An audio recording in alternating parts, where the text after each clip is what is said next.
So the section of the book we're going to talk about last in this module is touring. Um, Passman goes into it a little bit, but there's some more stuff that I wanted to cover. So when you're talking about a new artist, okay, new artists, they really mostly lose money touring, especially if they go out on a big tour. The cost of going out on a big tour, I know when my wife went out, it was about $5,000 a night to tour. With the bus, the band, the whole deal. So what happened was is you go out and they may pay you, the big act may pay you half of that.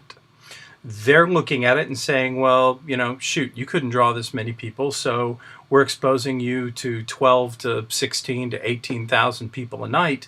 That's pretty dang good promotion. So we'll pay you half of the money and then go to your record company because it's all promotional, and your record company will pay you the other half. And most of the time, if it's a big tour, the record company will say yes, because it is an incredible promotional thing for you to be able to get in front of that many people. But the problem is you can find yourself out there for 3-4 months. Everybody else who's out with you is getting paid and you're not. So that part of it kind of sucks. But that's just part of the game. There are splits and guarantees.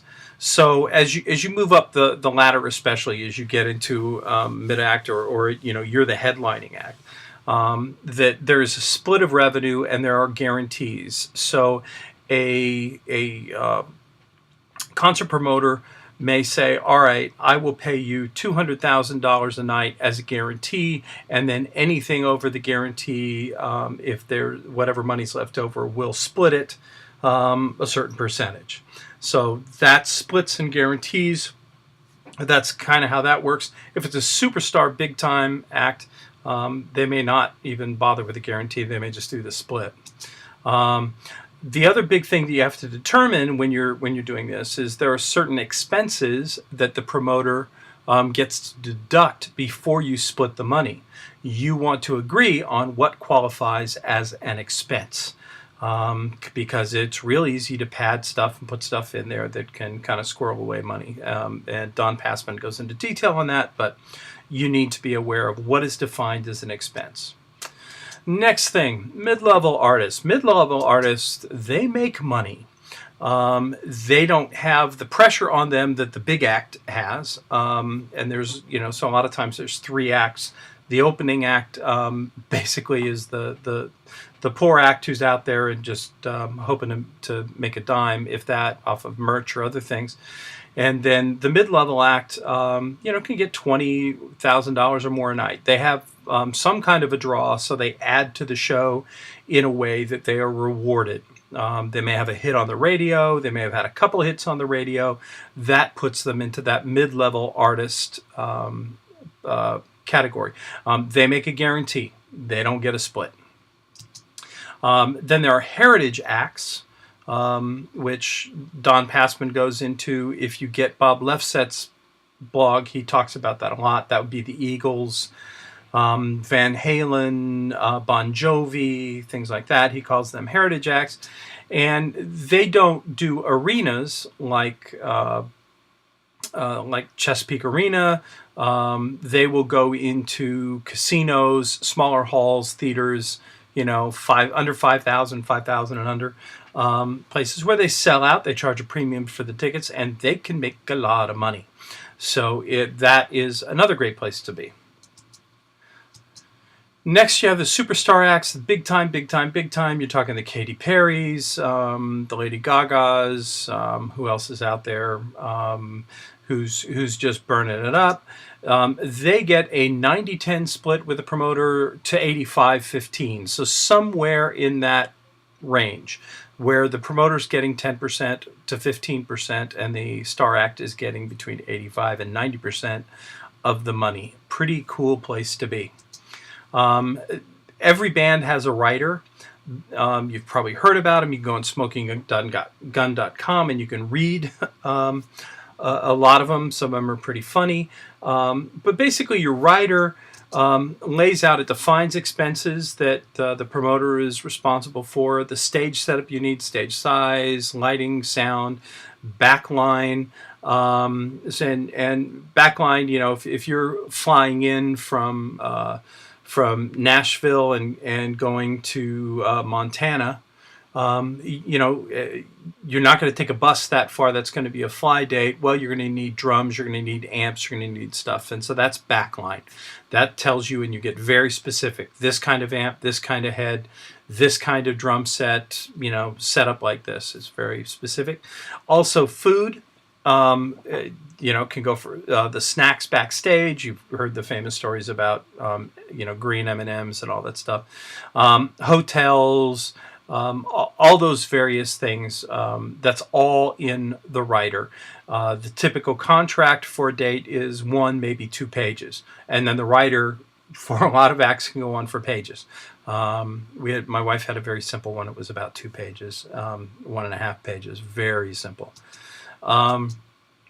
So another thing that Don Passman talks about, and I want to restate this again because I said it way early in the course, but you can make more income, you can make more money by cutting your expenses than making more income.